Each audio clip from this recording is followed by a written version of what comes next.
मैं हूँ सोना उनियाल और आज हम बात कर रहे हैं शादियों के सीज़न को लेकर। शादियों का सीज़न हो और ऐसे में गाजे बाजे की बात ना हो तो ऐसे में शादी का मज़ा किरकिरा हो जाता है। ऐसे में बेमौसमी कोरोना को कहाँ ये सब समझ आता है कि शादी का सीज़न है। वो तो बस तलाश करता है एक जिस्म की जिस पर वो वार कर सके। जो भविष्य में होने वाले जोड़े हैं उन्होंने शादी को लेकर कई सारे अरमान संजोए हैं।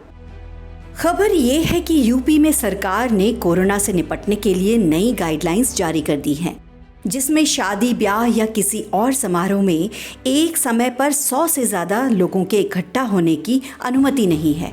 लेकिन उनके लिए राहत की बात यह है कि सरकार ने बारात निकालने, बैंड बाजा के साथ शादी करने पर पाबंदी नहीं लगाई है।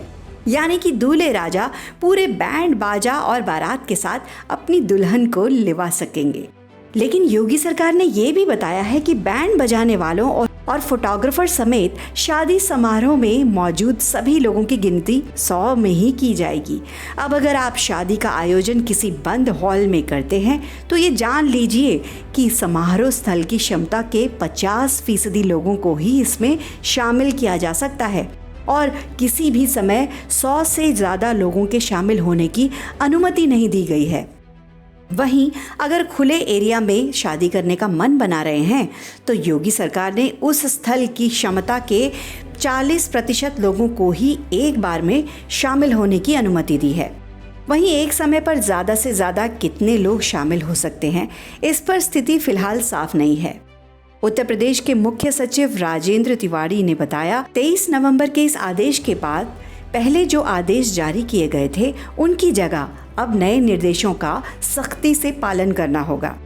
बता दें कि नई गाइडलाइंस के हिसाब से आयोजन चाहे बंद हॉल में हो या फिर किसी खुले मैदान में, वहां सभी लोगों का मास्क पहनना निहायत ही ज़रूरी है।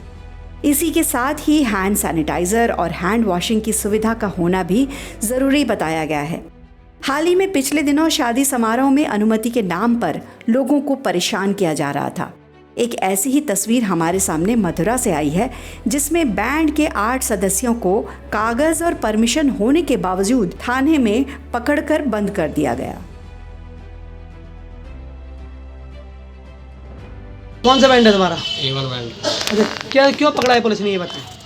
ये लोग रहे थे जी, परमिशन नहीं है। हम छाता से एडीएम साहब ने कहा था कल बैंड रोली सब बजाओ, कोई दिक्कत नहीं है। अच्छा, उसके बाद कागज है आपके पास? वो कागज़ था हमारे पास। फिर आपने पुलिस थाने में दिखाया? थाने में दिखाया, ये नहीं करे ये कोई परमिशन नहीं है, ये वो। अच्छा, तो आप कहाँ बजा रहे थे बैंड? ये हम बैंड यही बजा रहे थे जी, यहाँ पे श्रीकांत गली से लेके थाने के सामने होते हुए जा रहे थे। अच्छा, तो आपको पकड़ के बंद कर दिया। कितने लोग हैं आप? 8 लोग थे। 8 लोग थे। अब क्या कहा है इन्होंने? ये नहीं करें कि अब अंदर बजाएं।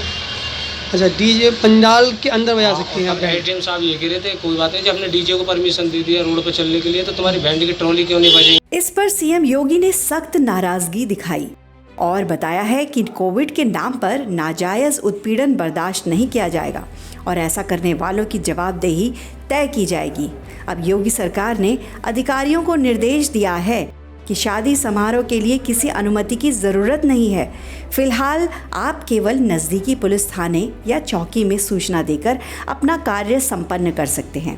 साथ ही कहा कि शादी समारोह में बैंड या डीजे पर कोई रोक नहीं होगी। अब ऐसे में कोई पुलिस या प्रशासनिक अधिकारी बैंड बाजा या डीजे बजाने पर रोक लगाता है तो उसके खिलाफ सख्त कार्रवाई की जाएगी। लेकिन ध्यान रहे कि ये तय संख्या शादी में आए हुए मेहमान और परिवार के सदस्यों को ही लेकर है। इसमें लाइट बैंड बाजा या डीजे बजाने वाले शामिल नहीं है। तो फिलहाल इस खबर को लेकर जनता को राहत मिली है और ऐसे में बैंड और डीजे वालों को भी शादी में शामिल होने में आसानी होगी। तो फिलहाल आप जान ही चुके हैं कि क्या क्या सख्ती बरतनी है हमें शादी को लेकर।